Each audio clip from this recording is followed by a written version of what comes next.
Cory, you've heard the expression, somebody's been snake bit before. Oh, yeah. Right? Bad luck.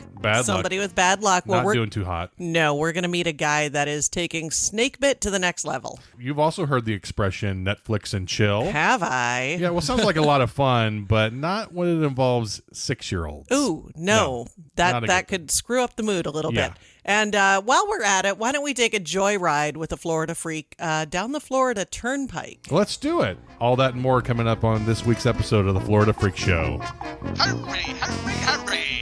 Ladies and gents, boys and girls, step right up for the Florida Freak Show!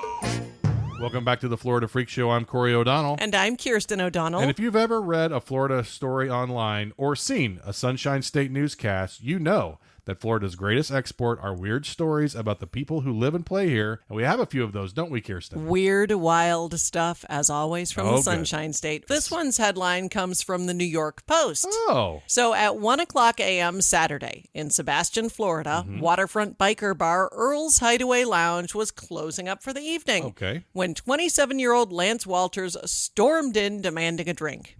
I need a drink. When the manager turned him down, Walters did what any of us would do. Cory, what would you do? I would probably run to the nearest liquor store because I can't imagine not having a drink right there. If you needed that drink, that would be a very reasonable thing to do, and that would not make you Lance Walters. Oh, okay. Instead, he claimed that he was a health inspector and threatened to close the bar down if he didn't get a drink right then. Wow.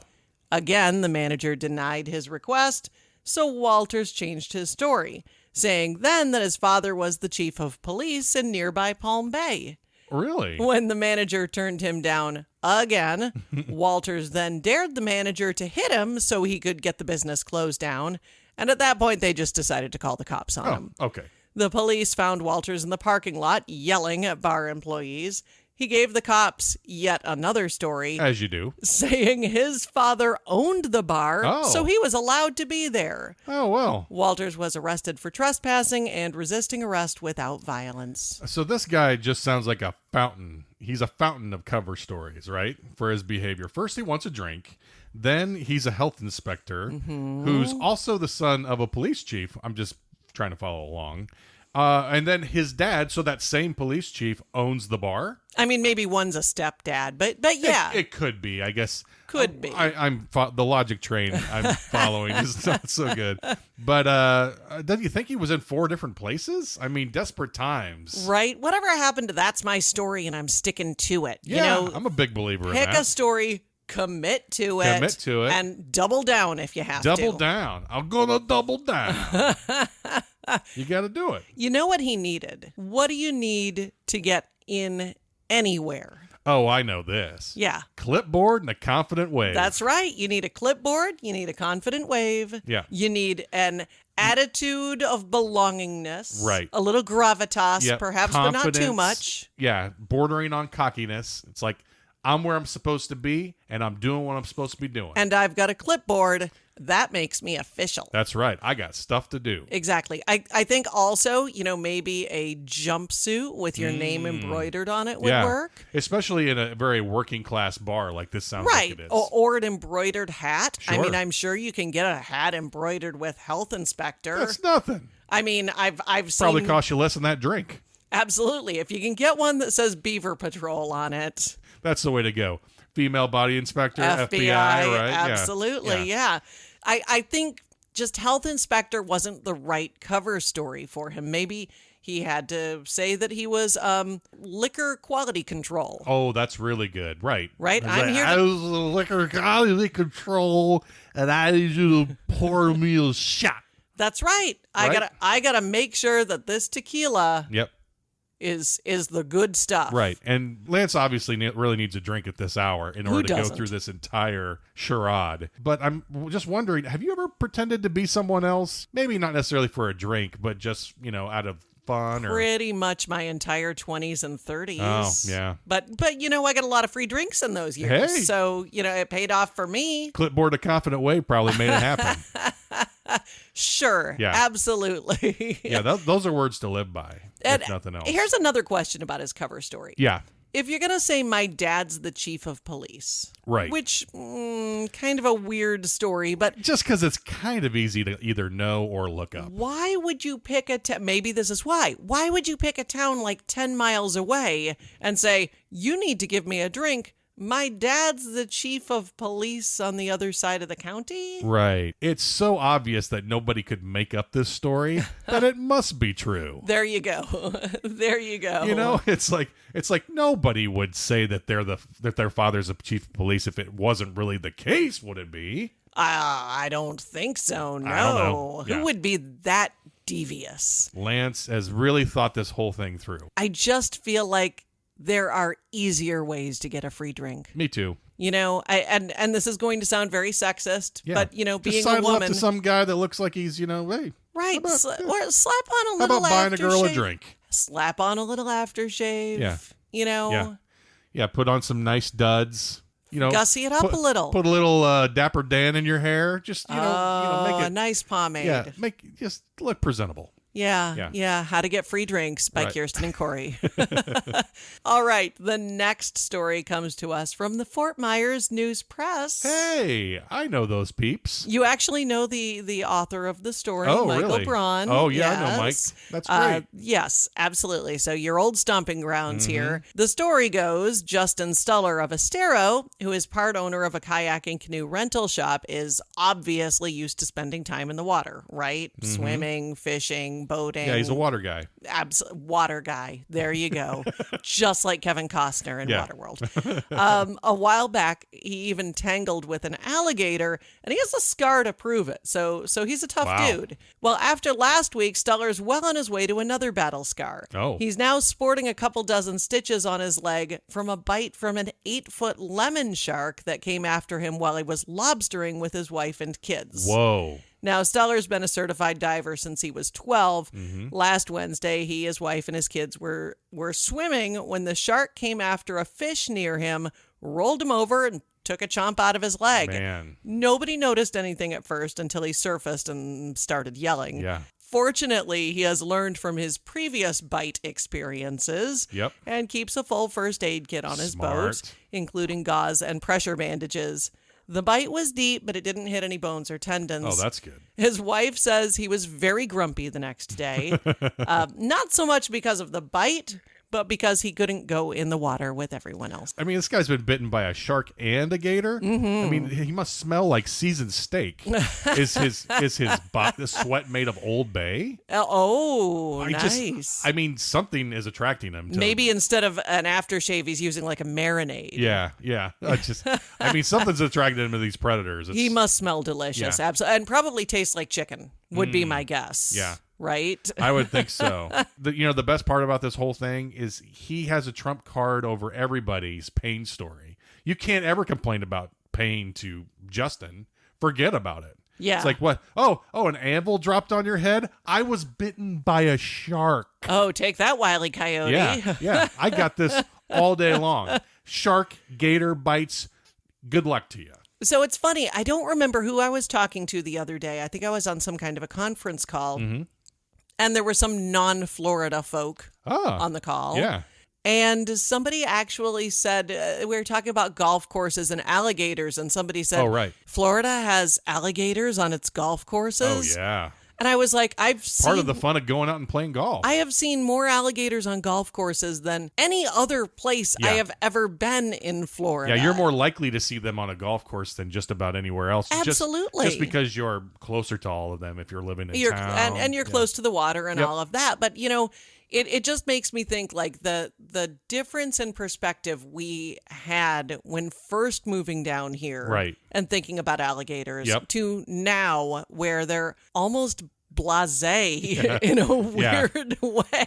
Yeah, like we see those same videos everybody else does of gators like coming up to people's homes and everything like that. And yeah, they're still shocking. Yeah, to I see still those don't want that to happen. Okay, we've seen that before. Right. And I certainly would rather them be on the outside of the house than on the inside.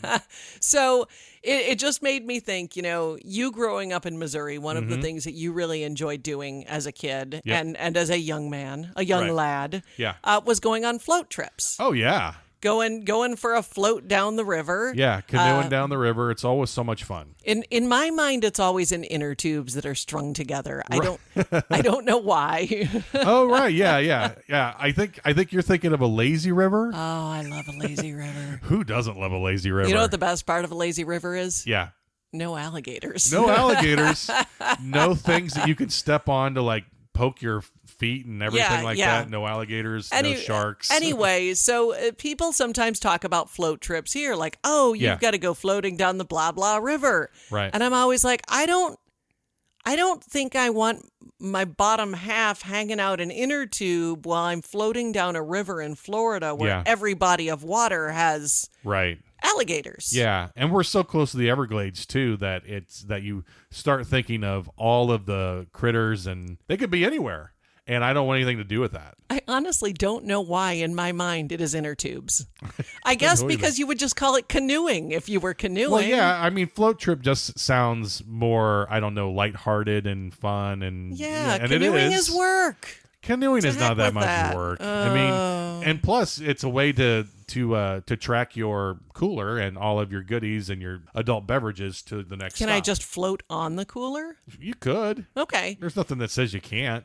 So Justin, of course, shark bite victim this year in Florida. Florida, by the way, actually, New Smyrna Beach, Florida, which is not where he was. He was in the Keys.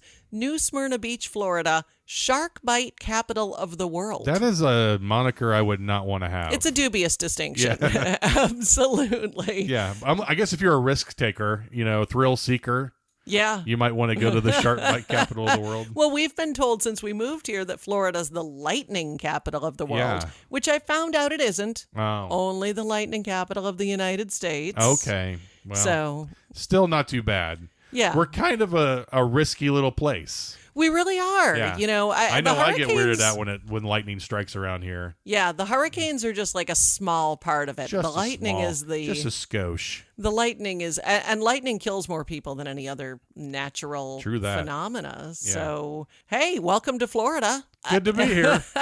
I did want to say something else. You did say that that Justin here has sort of the trump card over pretty much everyone. It seems like it.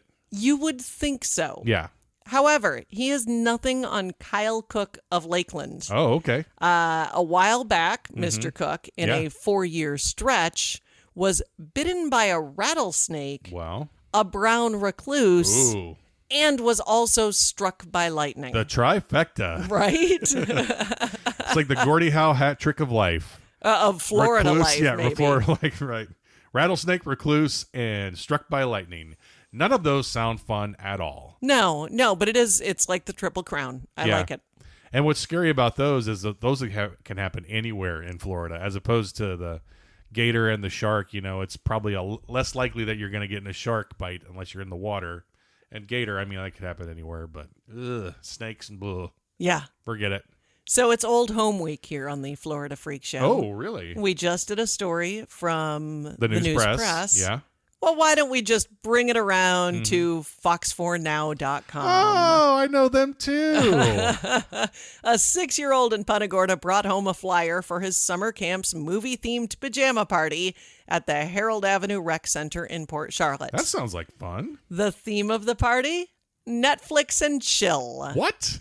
The kid's father, Nelson Rich, was caught off guard, to say the least. Yep. After all, it's not exactly a kid-friendly term. No. Of course, Netflix and chill is a term that became popular on social media about 5 years ago. And for our parents and older relatives who aren't nearly as hip as we are, who listen to this podcast, basically it means inviting someone over to binge watch movies and then getting busy instead. That's right.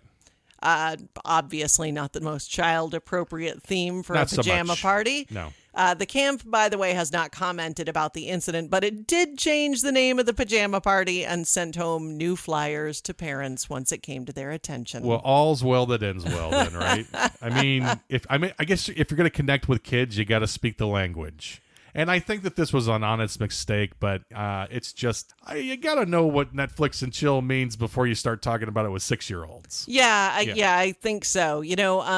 Obviously, I'm a little older than some of the folks who maybe use the expression Netflix and chill. Maybe. Yeah. Do people still say it? I assume they do. Maybe not as much as they used to. I was ubiquitous there for a while. A few years ago, yeah. I feel like once I hear an expression like this, it's already on its way out. Right. I'm from the Midwest, and I always used to say that when a trend reaches us, it's been dead for 2 years. They're still wearing prairie skirts, I believe, where you grew up. That's right, yeah. And we're just now starting to drink potable water. Oh, good. Yeah, That's so exciting. hey, we're moving right up in the world.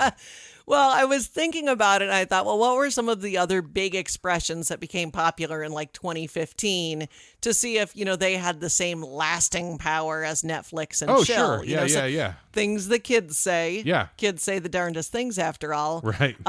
So some of the other most popular teen sayings or young adult sayings Hit me with 'em. in 2015, on fleek. On fleek, I've heard that one before. It's been a while, though. Right. It was really big for like a minute. And I always feel like now when I hear it, it's always sort of done tongue in cheek. Right. Ironically to like, show off how out of date it is. Now, I feel like on point. Yeah. Like if you were to say something were on point, universal. That's got a little more lasting power, right? Okay, here's another one. Cheddar. Oh, cheddar, yeah. Cash. Like cash, yeah. I love cheddar. I hardly ever use it, but I like the idea of it. I just love cheddar because it's delicious. Yeah, that too. It goes with two wonderful things, cash and cheese. Right? Here's another one for you. Ratchet. Ratchet, yeah. Ratchet was really big for a while. I don't get that because I always think of Nurse Ratchet. Yeah, there you go. Who was kind of ratchet. Cuckoo's Nest? Yeah. So I think it works. It's just, One that I had never heard before, and again, not the age of the folks who are using these words, taupe. Taupe, like the color taupe? No, not like a weird grayish, brownish, tannish, right. pinkish. It's a good color. I used to sell women's shoes, and it was always a very popular color with sort of the older styles. Thank you, Al Bundy. I did. Hey, it's true. No, taupe, spelled T-O-P-E, is a combination of tight and dope. Oh, okay. So something's taupe. Taupe. Like, I feel like tight. Because it's hard to say just tight or dope. You got to have a different word for it. I feel like tight and dope are a little dated as well. Yeah. Do you feel like that taupe is like an upper echelon of tight and dope, and that's why they combine the two? It's like when it's tight and dope, it's got to be taupe. So Netflix and chill, though. I mean, Netflix obviously has had the lasting power. Mm-hmm. In 2015, were they even streaming yet? Oh, yeah. Were they? Yeah. But was that like their full bailiwick at that point, or were they still mailing stuff? Bailiwick, I like that. No, I think that but if I'm not mistaken, it's been 10 years, right? I don't know. I don't know either. I'm out of touch. Yeah. I feel like we've only had it for 4 years or so. But I know for sure that it is because the big show that was that big show. Oh, well, there was a show that I really enjoyed that was like 6 seasons long, and it was only on Netflix. House of Cards. House of Cards. Thank you very much. There you go. And that was like a couple of years ago, and they had like 5 or 6 seasons. So Netflix has had the lasting through power. the 2010s, I think. Netflix and chill definitely has a better ring to it than Quibi and chill. Oh yeah. Hulu and chill. CBS All Access and chill. Peacock and chill could be like a whole new. Ooh, yeah. I've got the British version of it. Oh yeah. BritBox and crumpets. That sounds delightful, actually. Doesn't it? Yeah. It's sort of a fancy hookup. It sounds like something that you would want to have during tea time. It's like a Victorian hookup. Yeah, I like it. I do have to give a quick shout out because, watching this story, and we had somebody comment on the Facebook about the story. And again, because we've been talking about so much other stuff at this point. Right. Kid, Netflix and chill, yada, yada. Yeah. Patrick Nolan. Yeah. Anchor at Fox 4. Good friend of ours. Good friend of ours. Yep. Not sure if he's a friend of the show, but he's a good friend of ours, definitely. It was delightful watching him explain to the Southwest Florida audience what Netflix and chill means. It was great. Yeah. I loved it. Yeah. Patrick, if you're listening, take care, brush your hair. Take care, brush your hair, buddy. So, inappropriate child stuff. Yeah. which sounds much worse than it actually is. It seems to be kind of a recurring theme this week. Sure. Earlier this last week, the Miami Youth Fairground kicked off a summer of drive-in movies with films for all ages. Yeah. At the Youth Fairgrounds. Right. The movies included The Addams Family, Secret Life of Pets 2. Makes sense. The Minions. Yeah. And at the Youth Fairgrounds, the movie series kicked off with another movie good for all ages, Scarface. What? I mean, it's a Miami classic. What are you talking about, man?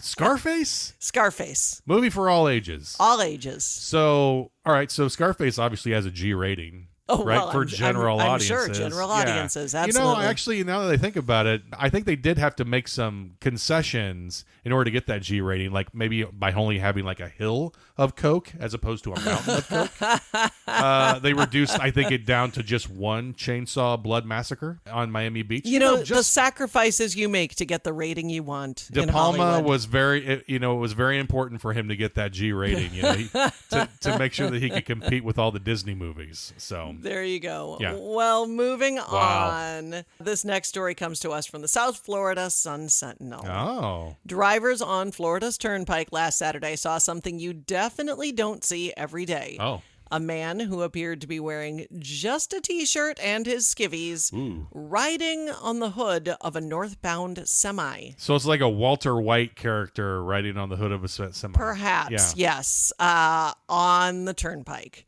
Wow. According to the Florida Highway Patrol, the man had been driving southbound in a Toyota SUV, but for some reason stopped his car, got out, walked out into the northbound lanes of the highway. Wow. So naturally, traffic slowed down to avoid hitting him, and that's when the man jumped onto the hood of a tractor trailer and began banging on the windshield. Wow. Instead of stopping, the driver of the semi panicked and just kept driving. What? For 9 miles Oh, wow. with his unwelcome living hood ornament. Oh, jeez. Florida Highway Patrol eventually managed to stop the truck, but not before much of the incident was captured on cell phone video by other motorists. Wow. The unidentified man's hands and forehead were bloody from beating on the windshield. He was actually taken to Wellington Regional Hospital for evaluation. This is such a scary sight to think of, you know.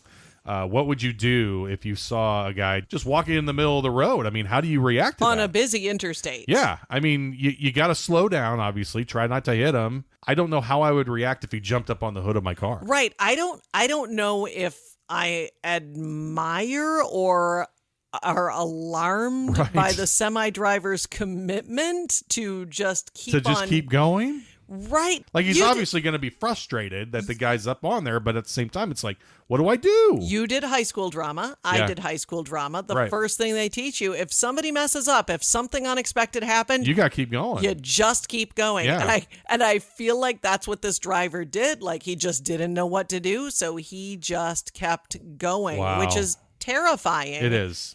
For 9 miles. That's crazy. Honestly, I am surprised that this does. First of all, when I read this story, that it didn't happen on I-4. Right. Yeah, you're right. Yeah, because I-4 is like, it's basically a parking lot all the time. And if there's any place that you are going to stop in frustration and lose it, it's going to be on I-4. Oh, our friends, we all have a hashtag that we use anytime we post a picture on I-4. FUI4. FUI4. Because just four characters. That's pretty much what we say every time we're on I-4, bumper to bumper, basically from Lakeland to Orlando sometimes. It's awful. It just you warn everybody that you know that's coming in to go to Orlando, to maybe go to Disney World. It's like, do whatever you can to live to get stay your off hotel room I-4 as close as you can to wherever you're going, and try to avoid I-4 at all costs. Oh, absolutely. Because you don't want to have to deal with it. We take the back roads as much as possible, right? Because the road rage there just has to be like off the charts. And here's the thing: obviously, traffic needs to be moving slowly to jump on a semi. I feel like I-4 is where that would happen. Yeah. I'm honestly surprised this doesn't happen more. I really am too, and not just in Florida. I mean, it could happen anywhere, but it's still just a really scary situation. And I think a lot of people's first instinct would be to stop and help. But if somebody's walking in the middle of the road, you just don't know what you can do to help. There's no way that you're really equipped maybe to help them. So when you were a kid, Yeah. and your dad drives a truck. Yeah. I know he didn't when you were a kid, but when you were a kid, did you kind of go through that CB radio phase? Oh, yeah. Well, I mean, I grew up in the 80s, so it was kind of like a bigger deal. And because I grew up in such a small town, there were a lot of guys that I knew, either older guys or whatever, that would get CBs for their cars because they just like communicating that way. In fact, I know that my older cousins, he had a CB in his car there for a while, and it was so much fun to just listen to the traffic, to the radio chatter and hear. I love just like hearing like the handles, and I always wondered like what would my handle be. It's got to be something crazy like that. So I don't know. A Florida Freak, maybe. Maybe, yeah. I don't know. So Freakatoid or something like that. What are some of your favorite CB expressions? Oh yeah, so I've used where I got somebody on my 6 or on my what's your 20, which is a what's your location, and then there's the bear one, all the bear ones that have to do with Smokey. Right. Mama Bear would be a female police officer. Yeah. Bear in the air. Yep. Oh yeah, bear in the air. The bubblegum machine. Yep, yeah. bubblegum machine. On the top of the car. Which is the lights on the top of the car. Yeah. Plane rapper.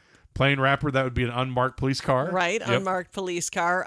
Driving in the granny lane. Oh yeah, driving in the slow lane. Nobody likes to do that anymore. I feel like everybody's in the hammer lane, which is the fast lane. Right. And then so you get the hammer lane, the granny lane, and all that stuff that goes along with it. What about a thermos bottle? What's thermos bottle? Thermos bottle is a tanker truck. Oh, okay. It's like a big old rolling thermos on wheels. Yeah, my favorite one was always rocking chair. Rocking chair. Which is basically like if you're in like a little convoy, whether it's 3, you got the guy in front, you got the guy in the rear, and they're both looking out for smokies or bears or whatever. And so if you're in the middle, you can just sort of chill and speed with everybody else. You're just in the rocking chair. You're just taking it easy. I like it. Yeah, it's just a great expression. I don't know that there is an expression for, oh my God, there is a man clinging to my windshield. I don't think there is. I don't think there is either. Yeah. You know what? I would never put it past a trucker to figure out a good one for it. Well, maybe we'll have to come back to this. Ask your dad. Maybe he's got a good one. Yeah. Well, I know that Evel Knievel is like when there's like somebody on a motorcycle. Motorcycle cop. Motorcycle cop, right? Yeah. So, but it's like that's like a daredevil. So you kind of feel like, oh, that would kind of work if there's a guy riding on a hood. Yeah. I like your human hood ornaments kind of works out pretty good for it. Yeah. That's a little scary. Yeah. And I guess at this point, because this is a little bit scary, I would like to bring up the Disaster Distress Helpline. Okay, good. It is a national helpline dedicated to providing immediate crisis counseling for people who are in emotional distress related to a disaster. And a disaster can be something like, I don't know, a pandemic. Yeah, we're going through it right now. So if you have problems or things that you're worried about, Absolutely. The world is super not normal right now. Yep. And I think we're all feeling it. Obviously this man was definitely feeling it. And it's making us do some strange things at times. So if you need to talk to somebody, that number is 800-985-5990.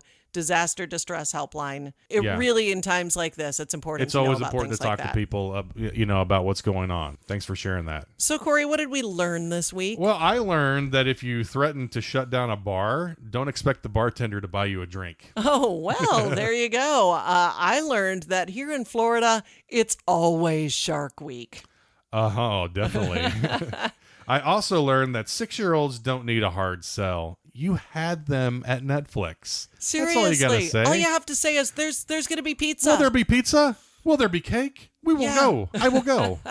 And finally, I think we all learned that if you need to talk to somebody in these weird, freaky times, you can call the Disaster Distress Hotline. Absolutely. So those were our freakiest Florida finds for the week. As always, you can find plenty of other wacky news stories from across the Sunshine State on our Facebook and Twitter pages. That's right. Remember to follow us, like us, and share us. That @FLA Freak Show. And if you need a Florida story we missed, or if you see a Florida story that we missed, feel free to share it with us. Absolutely. And don't forget to rate, review, and subscribe on your favorite podcast platform. Hey, tell a friend.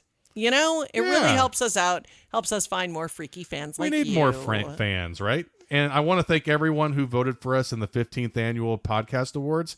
Okay, we didn't make the finals, but it's our first year, and it was great for us, and we really appreciate everyone that nominated us. Yeah, and not only that, I mean, it's tough to compete with Amy Schumer and Kevin Bacon. Come on. Yeah, I mean, we're going up against some stiff competition. We need to get a couple of, some more episodes under our belt. So maybe next year. Yeah, but until next time, I'm Cory O'Donnell. And I'm Kirsten O'Donnell. We will be back next week, and until then, let your Florida freak flag fly. Goodbye.